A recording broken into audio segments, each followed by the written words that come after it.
بسم اللہ الرحمن الرحیم الحمد للہ الذی ہدانا لہذا وما كنا لنهتدي لولا ان هدانا اللہ لقد جاءت رسل ربنا بالحق والصلاة والسلام والتحیۃ والاکرام علی سید اصل ما فی الوجود سر اللہ فی کل موجود مقتضی دائرۃ الوجود صاحب لواء الحمد والمقام المحمود الخاتم لما سبق والفاتح لمن غلق المعلن الحق بالحق بالقاسم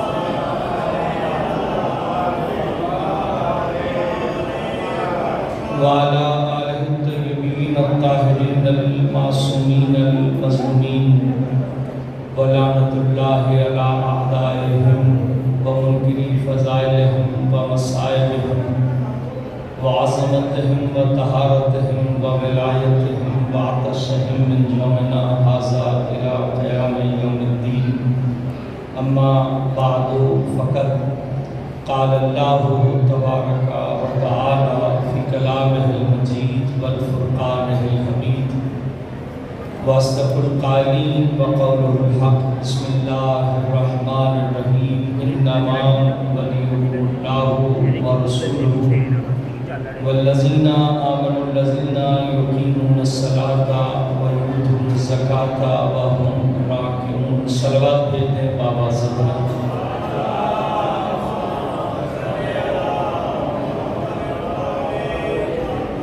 اگر یہ سرکار کا آواز بلند ہے تو پھر آہستہ پڑھ دیں سرکار کی ذات کے ساتھ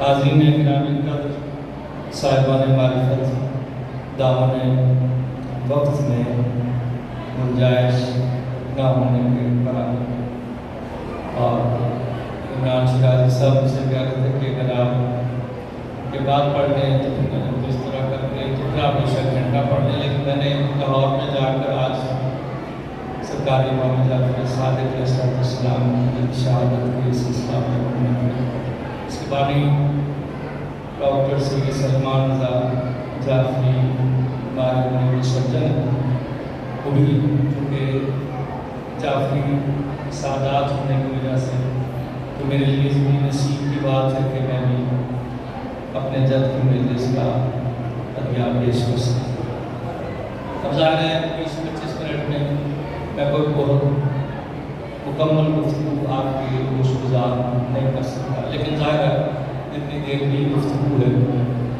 اور گفتگو کا مرکز اور محور صرف اور صرف سرکار محمد و آل محمد کی ذات ہے کسی اور کا ذکر مقصود نہیں ہے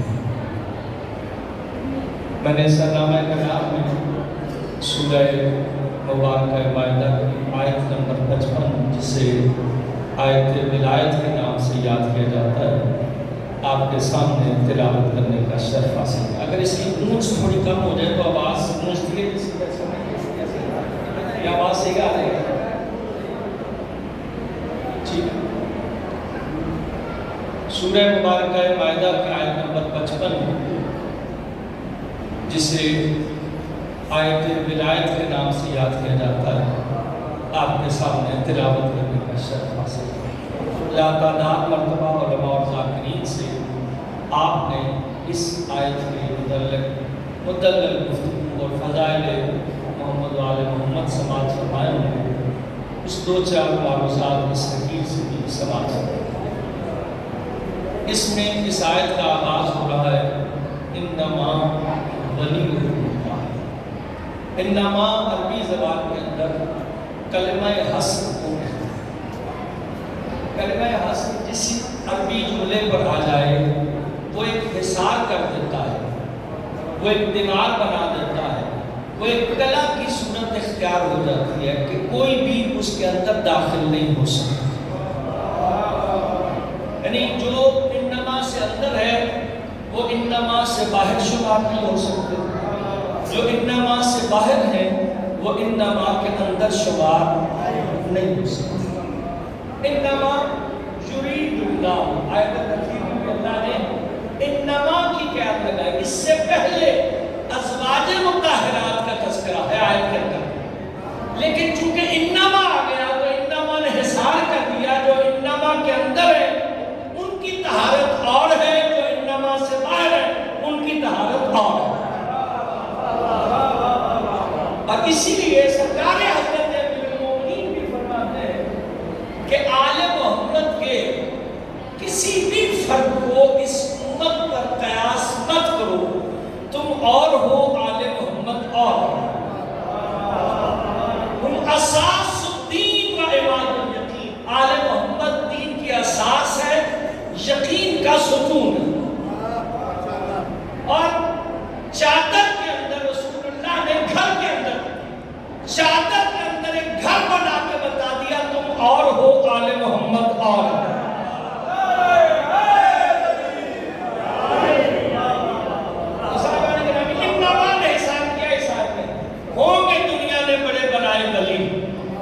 لیکن جو ولی یہ ہے کوئی اور نہیں ہو سکتا۔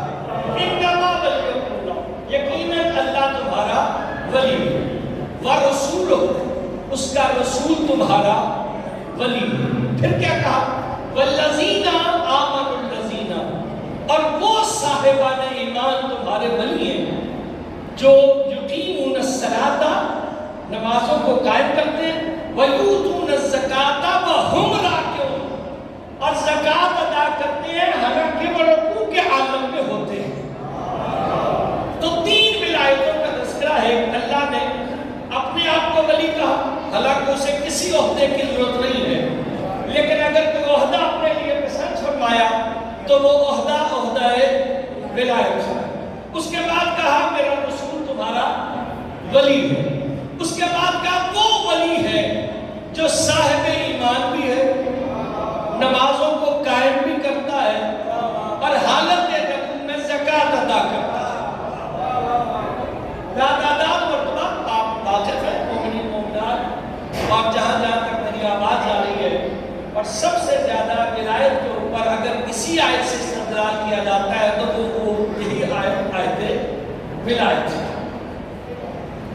یہ ولایت کی آیت، اس کی شان نزول میں ابن عباس کہتے ہیں، اور ابن عباس کہ میں مسجد نبوی کے باہر بیٹھا تھا کہ ایک گھوڑ سوار گھوڑا دوڑاتے ہوئے آیا جس کے چہرے پہ نقاب تھی، اور اس نے آ کے فضائل امیر المومنین کو بیان کرنا شروع کیا۔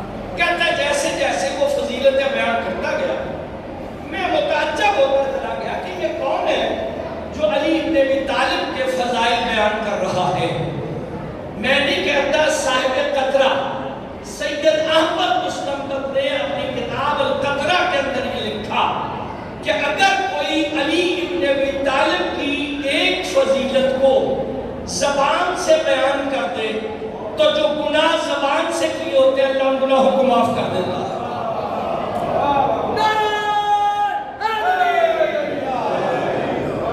اور اگر کوئی علی ابن ابی طالب کی فضائل میں سے ایک فضیلت کو آنکھوں سے پڑھ لے تو جو آنکھوں سے گناہ کیے ہوتے ہیں اللہ ان گناہوں کو معاف کر دیتا ہے۔ کوئی فضائل علی ابن ابی طالب میں سے ایک فضیلت کو سن لے تو جو کانوں سے گناہ کیے ہوتے ہیں اللہ ان گناہوں کو معاف کر دیتا ہے۔ کوئی فضائل علی ابن ابی طالب میں سے ایک فضیلت کو رقم کر دے، لکھ دے تو جو ہاتھوں سے گناہ کیے ہوتے ہیں اللہ ان گناہوں کو معاف کر دیتا ہے۔ ابن عباس کہتے ہیں اس نے فضائل امیر المومنین بیان کرنے شروع کیے جس کے چہرے پہ نقاب تھی۔ ابن عباس کہتے ہیں میں نے کہا ذرا تو چہرے سے نقاب کو ہٹا، پتہ تو چلے کون ہے جو علی کے فضائل بیان کر رہا ہے۔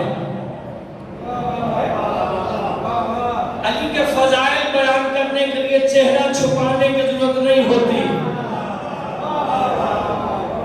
اس نے فوراً ابن عباس کے کہنے پہ چہرے سے نقاب ہٹائی تو ابن عباس کہتے ہیں بھلا وہ کون تھا؟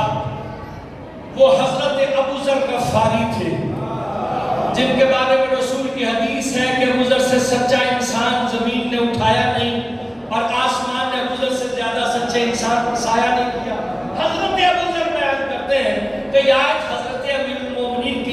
نازل ہوئی. وہ کہتے ہیں کہ مسجد نبوی میں تھا، ایک سائل آیا، اس نے پکار کر کہا ہے کوئی اللہ کا بندہ جو میں خیرات میں کچھ دے؟ کسی نے کچھ نہ دیا. پھر اس نے پکار کر کہا ہے کوئی اللہ کا بندہ جو زکات میں کچھ دے؟ کسی نے کچھ نہ دیا. اس نے تیسری مرتبہ پکار کر کہا ہے کوئی اللہ کا بندہ جو زکات میں کچھ ادا کرے؟ کسی نے اسے کچھ نہ دیا. تو وہ یہ کہہ کر نکلنے لگا اے اللہ میں تیری بارگاہ سے خالی جا رہا ہوں. تو جو نفس اللہ تھا اس کے اذن اللہ ہی کانوں نے سنا اور ید اللہ ہی ہاتھ آگے بڑھا دیا. وہ امیر المومنین کے دائیں ہاتھ سے انگوٹھی لے کر روانہ. سرکار عالم تشریف لائے. الصلاۃ جامعۃ. اصحاب کو جواب تم میں سے کون ایسا ہے کہ جس نے آج رکوع کے عالم میں زکات دی؟ تو جو ایسا ایک سبات ادا کیجیے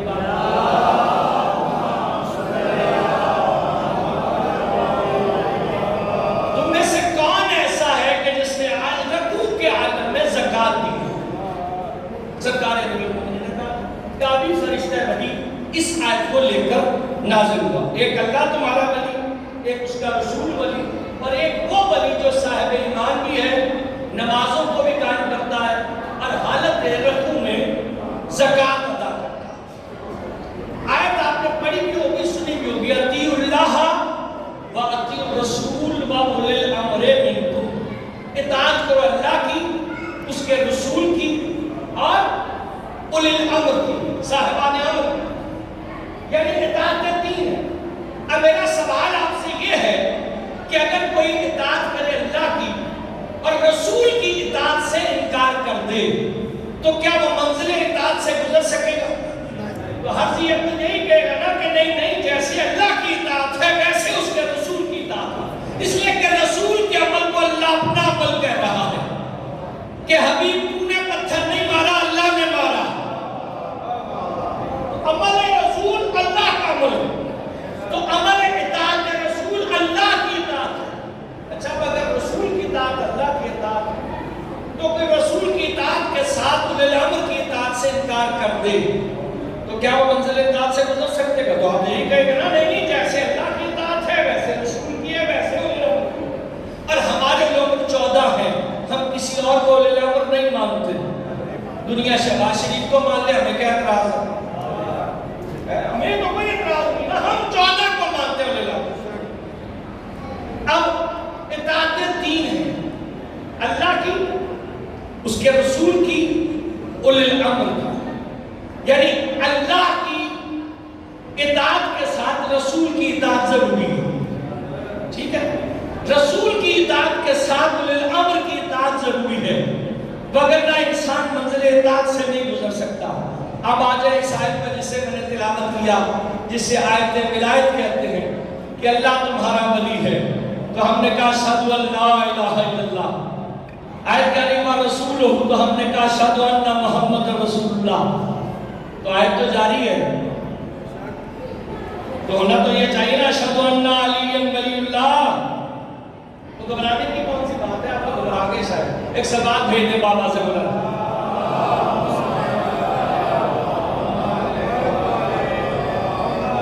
صاحبان گرامی قدر، وقت اب بہت تھوڑا سا رہ گیا میرے پاس، میں نے سمیٹ دی گفتگو، لیکن ایک اس کی شان نزول میں ایک چھوٹا سا واقعہ تمام شیعہ مفسرین کا اس بات پر اجماع ہے کہ یہ آیت حضرت علی علیہ السلام کے شان میں نازل ہوئی. ٹھیک ہے، شیعہ مفسرین اس سے اختلاف نہیں کرتے. 99% غیر شیعہ اس بات کو مانتے ہیں کہ آیت حضرت علی کی شان میں نازل ہوئی. ایک مفسر نے انکار کیا. صاحب سوائب محرقہ نے اپنی کتاب میں، حجر مکی نے اپنی کتاب سوائب محرقہ کے اندر لکھا کہ چونکہ ایک مفسر نے انکار کیا ہے کہ یہ آیت حضرت علی کی شان میں نازل نہیں ہوئی تو اجماع ثابت نہیں ہوتا. کیا نہیں ہوتا؟ اجماع ثابت. جب اجماع ثابت نہیں ہوتا تو پھر ہم یہ نہیں کہہ سکتے کہ یہ آیت حضرت علی کی شان میں نازل ہوئی ہے یا نہیں. تو جو ہے یعنی ایک کے انکار کرنے پر 99 کی ماننے کو انکار کرنا. اچھا اگر یہی دلیل ہے کہ ایک مفسر انکار کر دے تو اجماع ثابت نہیں ہوتا، تو اسی قانون اور کلیہ پر عمل درآمد رکھیے گا کہ اگر ایک مفسر انکار کر رہا ہے تو اجماع ثابت نہیں ہوتا، تو اس خلافت کے بارے میں کیا کہنا ہے کہ جس کے رسول کی بیٹی انکار کر دے؟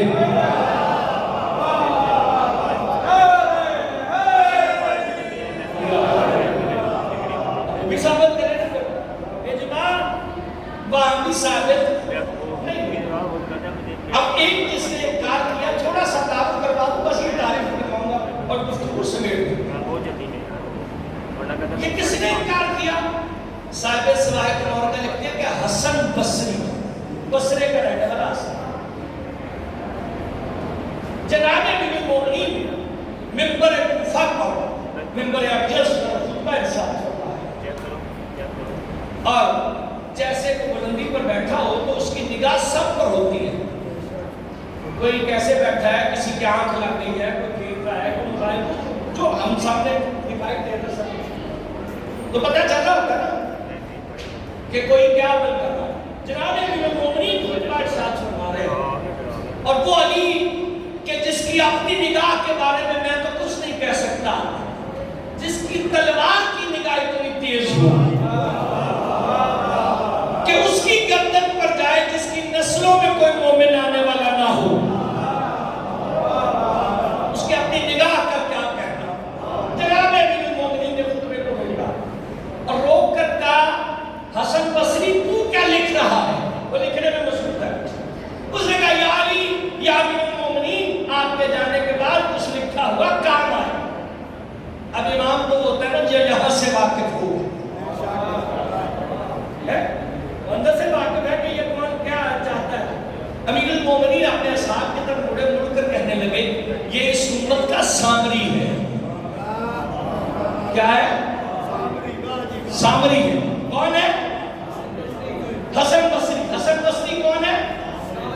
سامری۔ اور ہے کون؟ یہ سلسلے ہیں نا، نقشبندیہ، سہروردیہ، چشتیہ، جتنے بھی سلسلے ہیں، یہ سارے کے سارے اپنے آپ کو جا کے حضرت علی سے ملاتے ہیں، اس لیے کہ ولایت ملتی نہیں ہے نا علی کے بغیر، ٹھیک ہے؟ ملاتے جناب امیر المومنین کے ساتھ۔ صوفیزم، صوفیہ، صوفیت جسے کہتے ہیں، اس کا بانی اور مبانی ہے حسن بصری۔ کیا؟ حسن بصری۔ اچھا جی، اب ہم ہر اس عقیدے کے مخالف ہیں جو حضرت علی کے بعد امام حسن کو نہ مانے، امام حسن کے بعد امام حسین کو نہ مانے، امام حسین کے بعد سرکار سید سجاد، امام محمد باقر، امام جعفر صادق، امام موسیٰ کاظم الی آخر امام زمانہ علیہ السلام تک ہم اس سلسلے کے قائل ہیں، ہم کسی اور سلسلے کے قائل نہیں، ٹھیک ہے نا؟ اب حسن بصری جو ہے وہ صوفیت کا بانی اور مبانی ہے، ٹھیک ہے؟ اور جناب امیر المومنین نے اسے کیا کہا؟ یہ اس امت کا سامری ہے۔ یاد رکھیے گا، اس نے انکار کیا ہے کہ یہ آیت حضرت علی کی شان میں نازل نہیں۔ جناب امیر المومنین جنگ جمل کے بعد، جمل کی لڑائی کے بعد واپس پلٹے اور بصرہ کے مقام پر پالان شکر کا منبر بنایا۔ ایک بنا تھا غدیر میں اور دوسرا بنوایا علی بن ابی طالب نے، پالان شکر کا منبر۔ جنگ جمل کے بعد اس مجمع میں جب منبر بن رہا تھا تو حسن بصری بھی اس مجمع میں موجود تھا، بصرے کا رہنے والا تھا، اس مجمع میں اس کو بھی موجود۔ کہنے لگا، یا علی یہ منبر پالان شکر کیوں بنوا رہے ہیں؟ جناب نے کہا، تاکہ لوگوں کو غدیر یاد آئے۔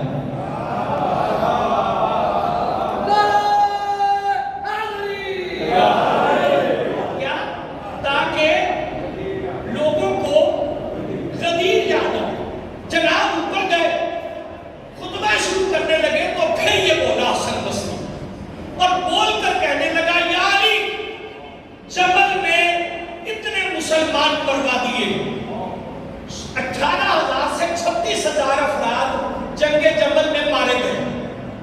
اتنے افراد آپ نے قتل کروا دیے.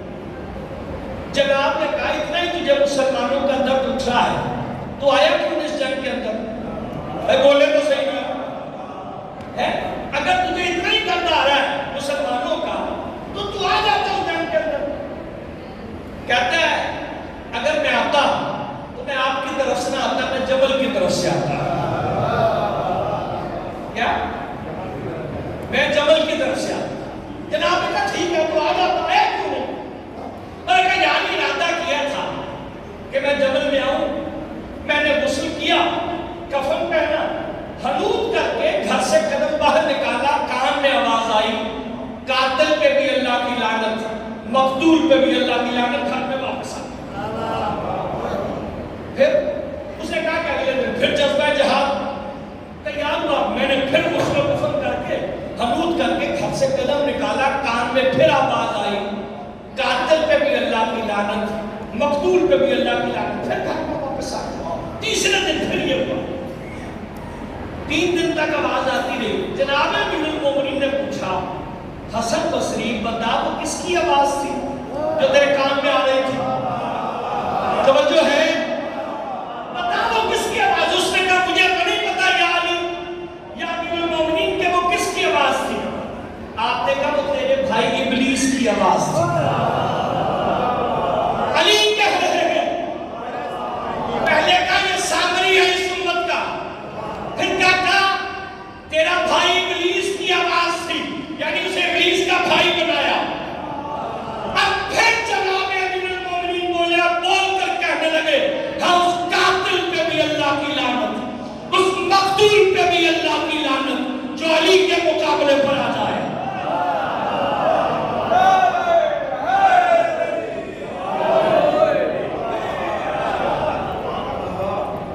بس صاحبان گرامی گفتگو یہاں پر سمیت ایک چھوٹی سی بات, اگر گفتگو سرکار امام جعفر صادق کی مجلس میں ایک چھوٹا سا بات اور پھر منظر مسائل, چونکہ بہت دہلیے امام کی خدمت میں آتے تھے خدا کے وجود پر بحث کرنے کے لیے.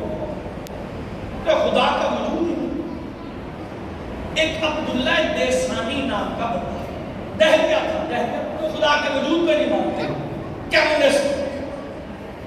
وہ آیا, نام اس کا تھا عبداللہ دیسانی. کیا نام ہے؟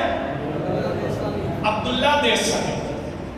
آیا, بڑا ماہر تھا اپنی طرف سے کہ خدا کا وجود ہی نہیں ہے. جب آیا آ کے باتیں شروع کرنے لگا تو امام نے کہا تجھے کسی نے تہذیب نہیں سکھائی کہ پہلے اپنا تعارف کروا, اپنا نام بتا, پھر بحث شروع کرتے. جب یہ کہا نا امام نے کہ تو اپنا نام بتا, وہ اٹھا اور اٹھ کر چل دیا. جتنے اصحاب تھے وہ کہنے لگے مولا یہ تو بڑا ترنم خان بڑا کرتا تھا کہ میں تو یہ میرے پاس دلیل ہے کہ کوئی وجود الہی نہیں, لیکن اس نے تو بحث بھی نہیں کی اور یہ رخصت ہو گیا. امام نے کہا بحث ہو بھی گئی, وہ شکست بھی کھا گیا اور روانہ بھی ہو گیا. کہا وہ کیسے؟ کہا آپ نے تو اس کا نام پوچھا تھا. کہا عبداللہ, عبد اور اللہ, اگر اللہ ہی نہیں ہے تو اللہ کا بندہ کیسے ہوگا؟ اگر اللہ ہی نہیں ہے تو اللہ کا بندہ کیسے ہو سکتا؟ اسی بات سے وہ شکست کھا کر گھر واپس چلا گیا. بس صاحبان گرامی, مجلس ہے شربت سید سجاد اور آنسو ہے حسرت سید سجاد. اتنا روئے سید سجاد اپنے بابا کی اس دنیا سے جانے کے بعد. بس 2 سے 3 جملے اور گفتگو تمام کر دی. سرکار سید سجاد جب بھی 2 سے 3 جملے, جب بھی پانی سامنے آتا تھا تو امام پانی کو دیکھتے تھے اور کریا کرتے تھے. کھانا آتا تھا, امام کھانے کو دیکھتے تھے, کریا کرتے تھے. مجھے تفصیل میں جانے کی ضرورت نہیں. امام نے سے کسی نے مجھے مدائنی میں آ کر کہا مولا سب سے زیادہ مصیبتیں کہاں ہیں؟ امام نے کہا شام، الشام، الشام۔ اس نے کہا مولا مصیبتوں سے مصیبت بیان تو فرمائے۔ کہا ابن منذر میری 4 سال کی بہن سکینہ ہے، مجھے کربلا سے لے کے شام تک کچھ فرمائشیں کی میں ان فرمائشوں کو پورا نہیں کر سکتا۔ اللہ اکبر۔ بس آخری جملہ صاحبان گفتگو تمام کر رہا ہوں۔ کہا کہ جب ہمیں شام کے شہر کے باہر لایا گیا تو 3 دن تک شہر سجدہ رہا۔ علی و فاطمہ کی بیٹیاں شہر دمشق کے باہر کھڑی ہیں، اور 3 دن کے بعد ہمیں شہر دمشق کے اندر داخل کیا گیا۔ کچھ رسیاں لائی گئی اور ہمیں ایسے باندھا گیا جیسے بھیڑ اور بکریوں کو باندھا جاتا ہے۔ اللہ اکبر۔ امام کہتے ہیں کہ رش اتنا تھا کہ لوگ قافلے کے ساتھ آ کے ٹکرا رہے تھے، چلنے کا راستہ نہیں تھا، تماشے کا چھتوں پر عورتیں تماشے دیکھیں، تازیاں نے کہ اتنے میں شروع نے قافلے کو تیز چلانا شروع کیا، لیکن رش اتنا تھا کہ قافلہ آگے نہیں بڑھ رہا تھا۔ تو اس نے آ کے سرکار سید سجاد کی کمر پر تحریر لکھنا شروع کی ہے تازیانے کے ساتھ۔ اللہ اکبر۔ میں نے پڑھ دیا آپ نے، اس نے تحریر لکھی کہ ایک تازیانہ مارا، دوسرا تازیانہ مارا، تیسرا تازیانہ مارا۔ جب 6 تازیانے مار چکا تو جناب سکینہ قریب تھی، کہنے لگا حیا کر، میرا بھائی کربلا سے لے کے یہاں تک تازیانے کھاتے آئے۔ سید سجاد کہتے ہیں اگر اس نے مجھے چھوڑ دیا اور میری بہن سکینہ کی طرف مڑا اور جو تازیانے مجھ پر مار رہا تھا وہ اس نے میری بہن سکینہ پر مارنے شروع کی۔ بس آخری جملہ، اللہ تعالیٰ جب تازیانے لگ چکے نا تو ایک مرتبہ مارتے مارتے بی بی سکینہ نے اپنے بھیا سید سجاد سے کہا بھیا سید سجاد شرم سے کہو مجھے چہرے پہ تازیانے نہ مارے، اس لیے کہ پہلے ہی چہرے کا زخم ہو چکا۔ اللہ رحمت اللہ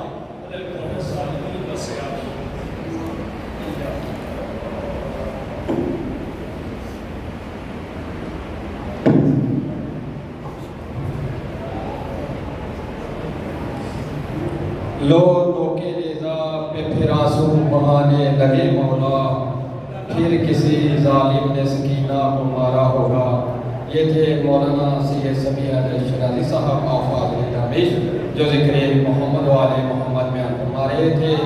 عمری نظرات آپ میں بلا تاخیر ذاکر اہل بیت سید احمد شیرازی صاحب ان سے ملتمس ہوں کہ وہ ممبر پر تشریف لائیں اور ذکر محمد و آل محمد بیان فرمائیں، اور ان کے بعد آپ کا شاذب ابا شاذب صاحب وہ ذکر محمد و آل محمد بیان فرمائیں گے، اور آخر بار ذاکر اہل بیت کلیم آباد جولانا آمنی بہاودی وہ ذکر محمد و آل محمد بیان فرمائیں گے۔ بلند صلوات بند کرتے ہیں اس کو۔